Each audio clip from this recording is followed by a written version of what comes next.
جو تیسری چیز ہم اپنی اولادوں کو سکھائیں، مذہب اور ملت سے وفاداری سکھائیے۔ پیار محبت پاکستان کا اپنی اولادوں کے سینوں میں ضرور رکھیے،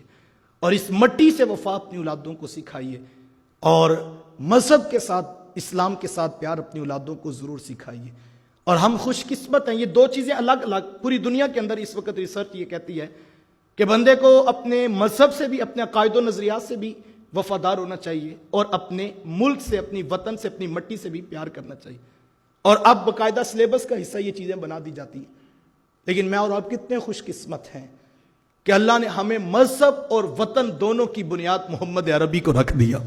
اور ہم مذہب سے پیار کرتے ہیں تو حضور کی وجہ سے، اور ہم پاکستان سے بھی پیار کرتے ہیں تو اللہ کے رسول کی وجہ سے۔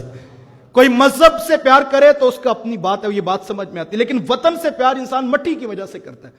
لیکن میں اور آپ کتنے خوش قسمت ہیں کہ ہم مٹی کی وجہ سے پیار نہیں کرتے، بلکہ ہم اس حدیث کا وہ مفہوم جس کو اقبال علیہ الرحمہ نے اپنے شعر میں کہا تھا کہ میرے عرب کو آئی ٹھنڈی ہوا جہاں سے، میرا دیس وہی ہے، میرا دیس وہی ہے۔ ہم خوش قسمت ہے کہ اس خطہ نور سے حضور علیہ السلام کو ٹھنڈی ہوائیں آئی تھی، اور زمانے نے دیکھ لیا دشمن کتنے دنوں سے للکار رہا تھا، لیکن پھر ان ٹھنڈی ہواؤں میں گرتے ہوئے طیارے بھی زمانے میں دیکھے ہیں۔ یہ پاکستان کی فتح کی پہلی نوید اور خوشخبری ہے جو ہم نے اپنی کانوں سے سنی اور ہم نے اپنی آنکھوں سے وہ مناظر دیکھے۔ ہم خوش قسمت ہیں کہ اللہ نے ہمیں یہ دولت عطا کی ہے کہ پاکستان کی فوج پوری آب و تاب کے ساتھ، جذبوں کی فراوانی کے ساتھ، زمانے کے سامنے آنکھوں میں آنکھیں ڈال کر بارڈر پر دن رات ایک کیے ہوئے کھڑی ہے۔ یہاں پر بہت ساری چیزیں جو ہم نے خود بھی سیکھنی، اپنی اولادوں کو بھی سکھانی ہے۔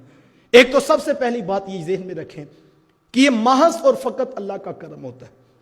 انسان کی محنت، اس کی جد و جہد، یہ سارے فیکٹرز اپنی جگہ پر، لیکن سب سے پہلی بات ہے کہ اللہ اور اس کے رسول کا کرم ہے، اور حضور کی تائید و نصرت ہے کہ ہمیں اتنی بڑی اللہ نے فتح نصیب کی۔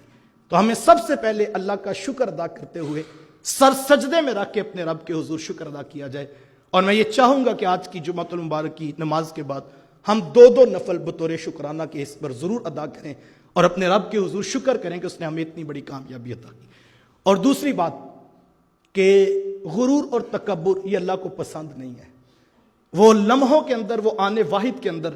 جو ہے وہ عروج کو زوال بھی دے سکتا ہے، لہٰذا ہمیں اس بات پر ڈرتے ہوئے غرور اور تکبر کی طرف نہیں آنا۔ یہ جو قوم کا انداز عجیب و غریب ہو جاتا ہے، چونکہ ہم ذی شعور لوگ ہیں اور ہم پڑھے لکھے لوگ ہیں، سنجیدہ لوگ ہیں،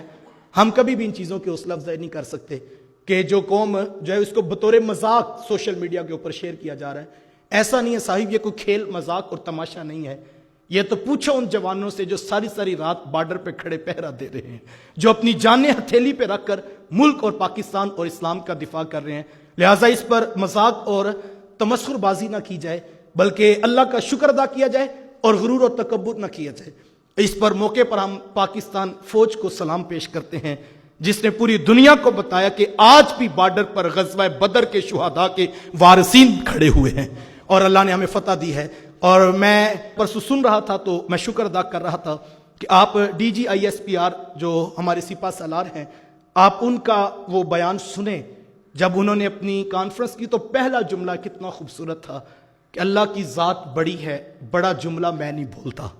یہ ایک سپاہ سالار کو زیب ہے، اور یہ بتا رہا تھا، یہ غیر مسلم نہیں، یہ سپاہ سالار کی بولی بتا رہے محمد عربی صلی اللہ علیہ وسلم کا یہ غلام ہے کہ جس نے اپنی فتح سے پہلے یہ کہا کہ اللہ کا کرم اور یہ اس کی بڑی ذات ہے، اور میں بڑا جملہ نہیں بولتا۔